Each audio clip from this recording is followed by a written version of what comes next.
Please stand for the Pledge of Allegiance. I pledge allegiance to the flag of the United States of America and to the republic for which it stands, one nation, under God, indivisible, with liberty and justice for all.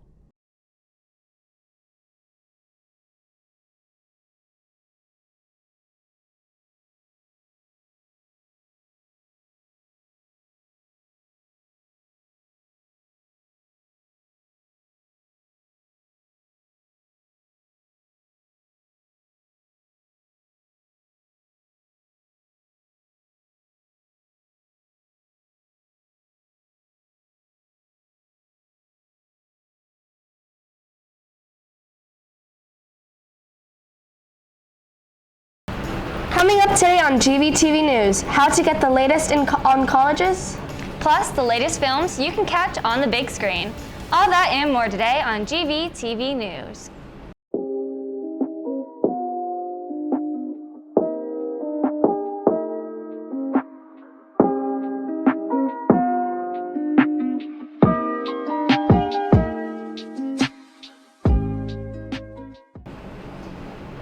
Good morning, I'm Kat Bosworth. And I'm Alexandria Golda, and today is Friday, September 24th. Student Council is holding a blood drive today, September 24th in the Ox Gym. Students must be 17 years or older and meet additional requirements. Students must schedule their appointment online ahead of time. Staff can also donate. See Miss Day in room 505 if you have any questions. College visits here at Green Valley continue through this month. Nevada State College is visiting Tuesday, September 28th at 9:30 a.m. Stanford University is holding a virtual visit on Thursday, September 30th from 5 to 6 p.m. To sign up, see Mrs. Hernandez in the library. The LV Techies are hosting Techie Talk student series for female middle school and high school students who are interested in discovering more about careers in information technology. This event allows students to talk to professional women in a variety of different tech roles. To sign up, head to the Techie Talk story on gvtv.org. Senior Night is tonight. Join the instigators tonight at the Swamp for Senior Night. The theme is Whiteout. We apologize for the miscommunication on our previous newscast. All students wear white in support of our seniors on the field. The game starts at 6 and tickets are $3. Speaking of sports, here are the rest of the games for this week. Get ready for Friday Night Lights. Girls soccer plays against Desert Oasis today. Varsity at 4:30 and JV at 6. Good luck, Gators. Here at Green Valley, we have many students who step up and help around campus. Great Gators is a program ran by our Gator Pride. Teachers and staff nominate students for doing good things around campus. Each week, 4 students and 1 teacher are recognized here at this week's Gators.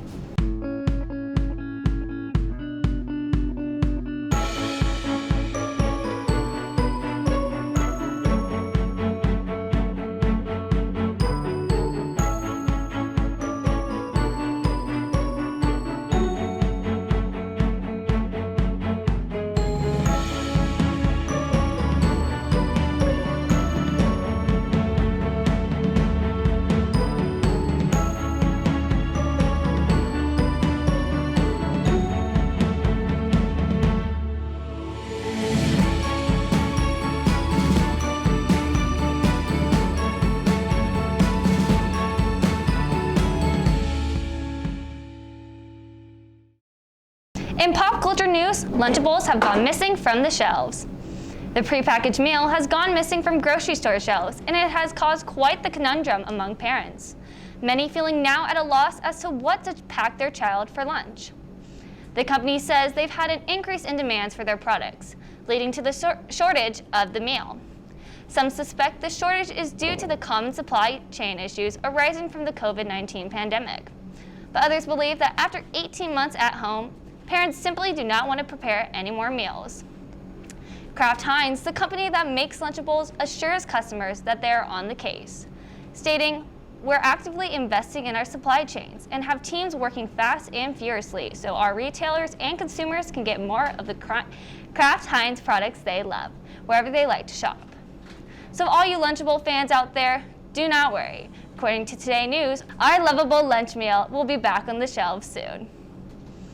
And before we go this morning, Dear Evan Hansen has just released into theaters. So check it out and experience the amazing works of Ben Platt. And before we go this morning, Dear Evan Hansen has just released into theaters. So check it out and experience the amazing work of Ben Platt. That's all the news we have from the swamp. Follow us on Facebook, Instagram, and TikTok at GVTV News, and on Twitter at the GVTV News. And from all of us here at GVTV News, have a good day, and the principal's address is next.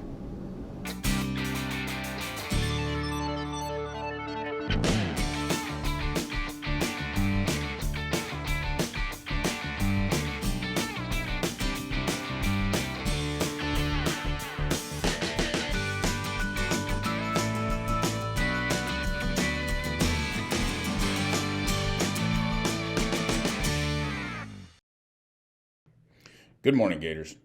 Before we get to today's message, I want to throw a little information out to you. First, prior to school beginning, we held orientations for all grade levels. Part of those orientations were the opportunity to grab a free t-shirt.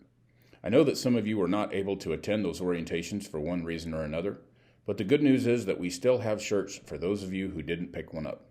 So, if you didn't get one already, come to the stage area in the cafeteria during first or second lunch.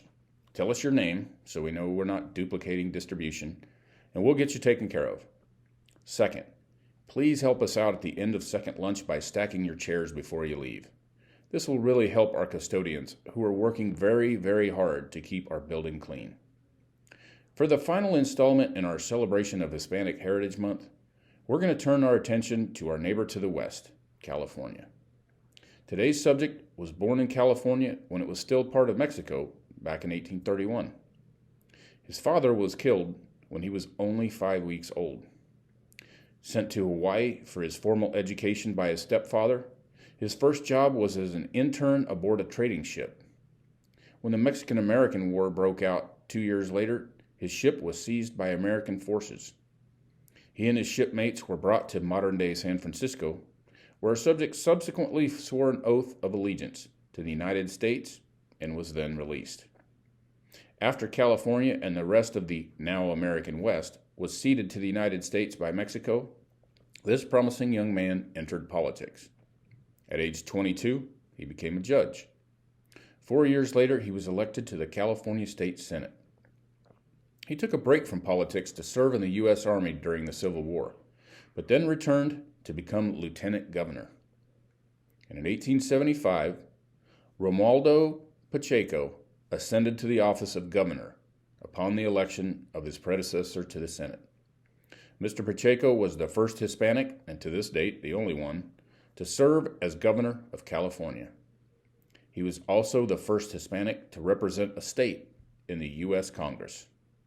So, just as our other subjects did, Romualdo Pacheco blazed new trails and left a legacy worthy of emulation.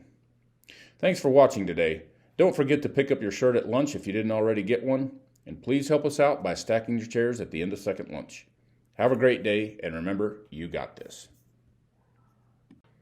Buenos dias, Gators. Antes de llegar al mensaje de hoy, quiero darles un poco de información. En primer lugar, antes de comenzar la escuela, tuvimos orientaciones para todos los niveles de grado. Parte de esas orientaciones fueron la oportunidad de obtener una camiseta gratis. Sé que algunos de ustedes no pudieron asistir a esas orientaciones por una u otra razón, pero la buena noticia es que todavía tenemos camisetas para aquellos de ustedes que no requirieron una.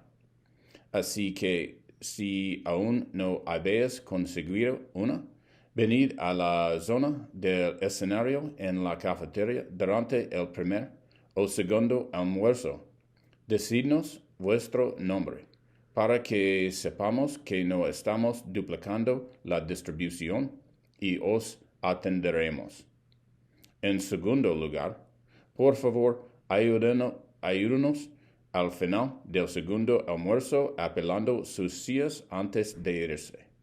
Esto realmente ayudará a nuestros conciertos que están trabajando muy duro para mantener nuestro edificio limpio.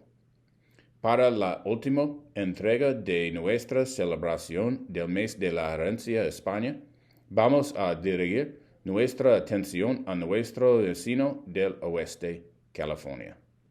El protagonista de hoy nació en California cuando aún formaba parte de México en 1831.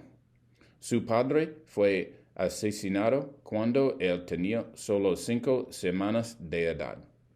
Su padrastro lo envió a Hawái para que recibiera una educación formal y su primer trabajo fue como pasante a bordo de un barco comercial. Cuando estalló la guerra mexicano-estadounidense, 2 años después, su barco fue capturado por las fuerzas estadounidenses. Él y sus compañeros fueron llevados a la actual San Francisco, donde nuestro sujeto juró lealtad a los Estados Unidos y fue liberado. Después de que México cediera California y el resto del actual oeste americano a los Estados Unidos, este joven prometedor entró en la política. A los 22 años se convirtió en juez. 4 años más tarde fue elegido para el Senado del Estado de California. Hizo una pausa en la política para servir en el ejército estadounidense durante la Guerra de Secesión, pero luego regresó para convertirse en vicegobernador. En 1875, Romualdo Pacheco ascendió al cargo de gobernador tras la elección de su predecesor al Senado. El señor Pacheco fue el primer hispano, y hasta la fecha el único, en servir como gobernador de California. También fue el primer hispano en representar a un estado en el Congreso de los Estados Unidos.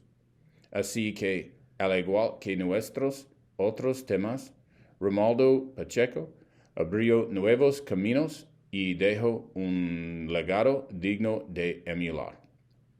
Gracias por vernos hoy. No se olviden de recoger su camiseta en el almuerzo si aún no la tienen. Y por favor, ayúdenos a apilar sus sillas al final del segundo almuerzo. Que tengas un buen día y recordad, tú tienes esto.